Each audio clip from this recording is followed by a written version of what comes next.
Mike's parents' marriage fell apart at the end of his senior year. They escaped into work, and Mike escaped into horror movies.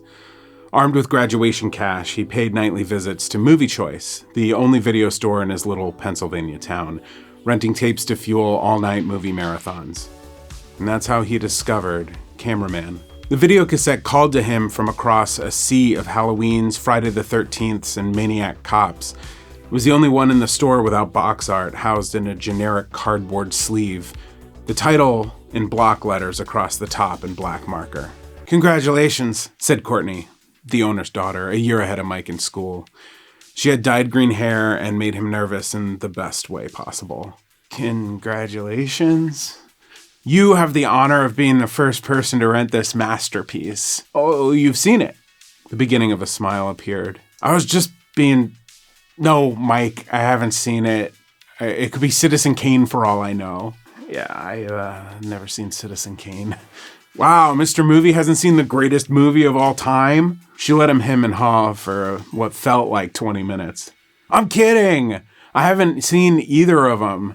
I've just been staring at this stupid box for the last 3 months." They talked about movies they had seen and wanted to see. It was Mike's longest conversation in weeks, cut short by the arrival of 3 customers.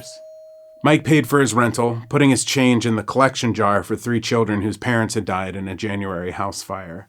"After-work rush is starting," Courtney said. "You'll have to let me know what you think of Cameraman." Mike promised he would. He walked out of the store, smiling, for one of the last times in his life. Walking home, he passed a trio of men he thought of as the tough boys. They were loitering on the corner across from the store most days and shouted at people that passed by. Moms with strollers, old men, and kids like Mike who tended towards jumpiness. "Hey, sweetie," one of them called, affecting a lisp. "What you got there, rent some pornos?" Mike walked in silence, his face burning. He wondered what they said to Courtney. He arrived at home to find a black van pulling away as he came down the street. Something about it nagged at him, but his train of thought was derailed by his dad coming down the steps. "Oh, hey," he said, as if he was surprised to find his son at home. "I'm headed in to get some extra work done. Do you need anything? Money for dinner?" He fished some cash from his wallet. He'd been giving Mike random 20s for weeks. It's fine, Dad. We still have half a pizza." His dad nodded, started for the car, and then turned. "You're doing okay, right?" "Oh, sure. I felt great ever since you started sleeping in your office and Mom started referring to you as your father instead of Dad. I'm fantastic." Those thoughts actually left his mouth as, "Fine, Dad." Dad left with a nod and a weak smile, leaving Mike to his movies. He started with Love and 45, clearly imitating Pulp Fiction, a movie Mike had seen 5 times that winter.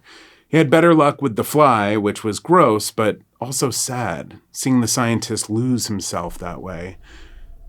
After that, it was time for Cameraman. This is so cheap, Mike thought as the movie began. There were no credits or music, no FBI warning. Cameraman opened with a shot of a row house at night, blinking white Christmas lights lining the porch. The image was shaky and blurry, the film quality the same as you'd get from an uncle documenting a family reunion. There was even a timestamp in the bottom left corner, 11:22 p.m., December 29th, 1994. The camera zoomed in on a second-floor window where a woman with long auburn hair stood applying face cream. "It's Mom, everyone," said a soft voice behind the camera. "Say hi to Mom. Hi, Mom." The same voice, an exaggerated whisper. The camera stayed on the woman as she looked out into the night. Now brushing her hair, the cameraman whispered, "Hi, Mom," over and over. In most slasher movies, the killer took their time, lumbering with confidence after campers or sorority sisters. The cameraman walked back to the front of the house, thumping up the porch steps 2 at a time. He pushed his way into the house just as someone came to the door to investigate the noise. The cameraman used both arms to shove the door open. Mike figured the director must have mounted a camera on a helmet worn by the actor playing the killer. The man behind the door pinwheeled across the living room, diving face first into the Christmas tree, pulling it down with him as he tried to break his fall. His head collided with something, a wall, Mike thought, and he slumped to the floor. The woman from the window rushed down the steps and saw her husband's unconscious figure, and then looked into the camera. No. Cheap or not, this felt real. The actress sold her fear. Mike expected her to flee up the steps. Instead, she lunged toward the cameraman, knocking the cameraman off balance as she sprinted for the door. The camera shook as the cameraman went after her, grabbing the collar of her robe and yanking her to the floor. Gloved fists the size of footballs hammered the woman, who slapped at the cameraman with frantic, useless hands. The blows continued, 15, and then 20, and then 30, until the woman was still. The room was silent, save for the cameraman's wheezing and Jay Leno's monologue on the TV in the background. The cameraman gripped the falling Christmas tree by its trunk and dragged it across the room and onto the porch before hurling it out into the street. "Merry Christmas to all," he shouted and hustled down the steps, moving at a brisk pace down the street. He walked for about a block before the screen went black. Mike waited for the opening title. Soon he'd meet the frustrated detective or outcast teenager who could be the movie's hero. The screen remained blank. Mike hit fast forward, finding only blackness. Just as he was about to eject the tape, the screen changed, a static shot of a sheet of paper on a dingy kitchen table. Cameraman 2. Available now. Big Diamond Video, Kirschville. Yuck! I need to wash my hands or my eyes or something. Courtney ejected the tape from the store's player. "It's so weird," Mike said. "I wonder who made it." It gets weirder. We have no record of this movie. It's not in our catalogs or the list of movies we've gotten from the distributor in the last year.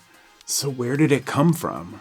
Courtney shrugged. The more important question is when do we leave for Kernville? We? Yeah, this is an actual mystery. How often does this stuff happen around here? Well, never. Exactly. I'll drive. Courtney's shift ended at 5 that evening. Mike waited for her outside the store, nervous that the tough boys would appear. The cops just chased them off. Courtney emerged from the store, messenger bag slung over her shoulder. Those losers who yell stuff at people, they called me some pretty colorful names last summer until Keith showed up and put the fear of God in them. Keith? Keith Burshak, my boyfriend. He's in the Marines. Mike's stomach soured as he remembered Keith, a senior who subjected him to random, brutal arm punches when Mike was a sophomore. If they know you're with me, they won't mess with you anymore. Oh, thanks. Mike wanted to slink into the sewer, let the town's wastewater carry him out to sea. Courtney led him to her car, an olive boat of a Chevy. Kernville was 2 towns away, a 20-minute drive that Courtney shrank to 12. Maybe the tape is some kind of project, she said. I mean, I hope that's all it is. It might look real, but it's not, Mike said. People don't just film their crimes. They rode in silence to Kernville. Big Diamond Video sat at the end of the main drag. A black van pulled in behind them, quiet as a spider. The store took up 2 floors of an old brick building. Each section, new releases, comedy, horror, dwarfed the whole of Movie Choice back home. God, this place could put us out of business if it was any closer, Courtney said. Mike said nothing, marveling at the titles. M, Videodrome, The Thief of Baghdad he'd heard of but had yet to see. They found Cameraman 2 tucked away in the back of the horror section between Hellraisers 2 and 3.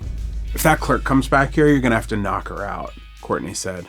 I don't think we... Jesus, I'm kidding! Just look out for her, okay? Before Mike could ask what she meant, she tucked the tape, again in a plain cardboard sleeve, into her bag. Not finding anything? The clerk asked as they headed for the door. Her name tag identified her as Renee. There's too many choices, Courtney said. We're gonna go to dinner and then come back and try and decide. A flyer taped to the counter caught Mike's eye. Justice for Janine Rally, April 29th, 6 p.m., Herwick Park. I keep meaning to take that down, Renee said. It's so sad. Who was Janine? Renee crossed herself. Janine Walker. Her husband beat her into a coma 4 days after Christmas, then tried to say it was a burglar. They say she'll probably never wake up. He shot himself before the DA could file charges. Mike's hands shook as he opened the car door. It could be a coincidence, Mike said. It was her, on the flyer. We need to tell someone. I don't know, that picture was blurry. Are you always this much of a coward? Mike's eyes stung, and he looked out the window. He swallowed a few times before speaking. Look, let's just watch the tape before we decide what to do. Fine.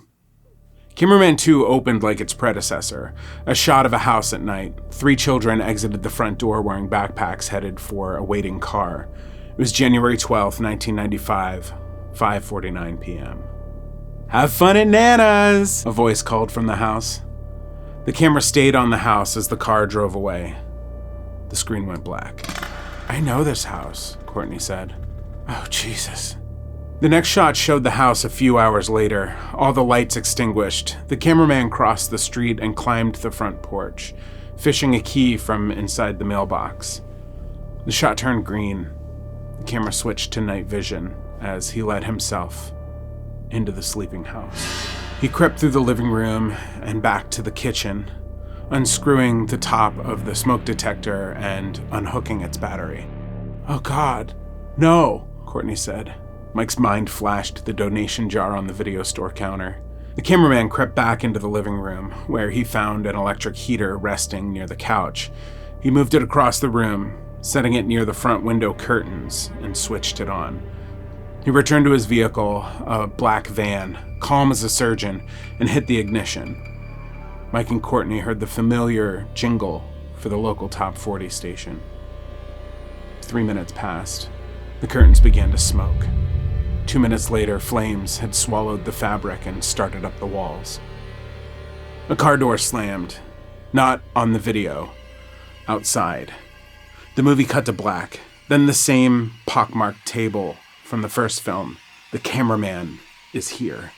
The front door rattled, a heavy boot slamming against it over and over. Mike closed his eyes. Run, he told Courtney. Head out the back. The police station is 3 blocks away. I think I can take him. Mike! You can't. I'm kidding, he said with a sad smile. Courtney hesitated long enough for a pylon of an arm to pierce the wooden door, then nodded and raced for the rear of the house. The man who burst through the door had to duck to clear the frame, a living mountain in gray overalls. He looked down at Mike with a single red eye.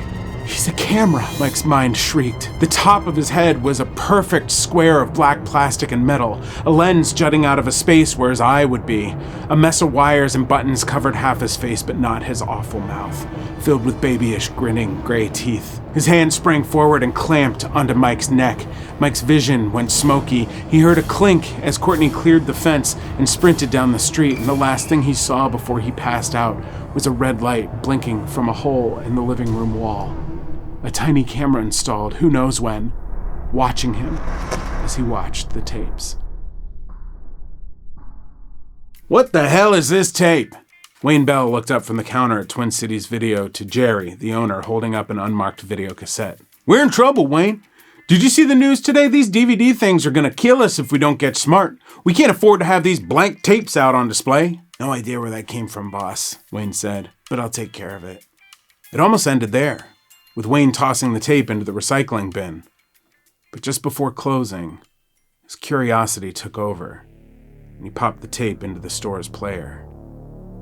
Wayne found himself watching a teenager in another video store, picking up a tape, taking it to the counter. The footage was black and white, shot from above like a security camera. The next scene, shot from a moving vehicle, showed the boy walking past a group of men who yelled something at him. The footage bore a timestamp, 4:43 p.m., June 29th, 1995. What is this? Wayne muttered. It seems so cheap. We had to keep watching.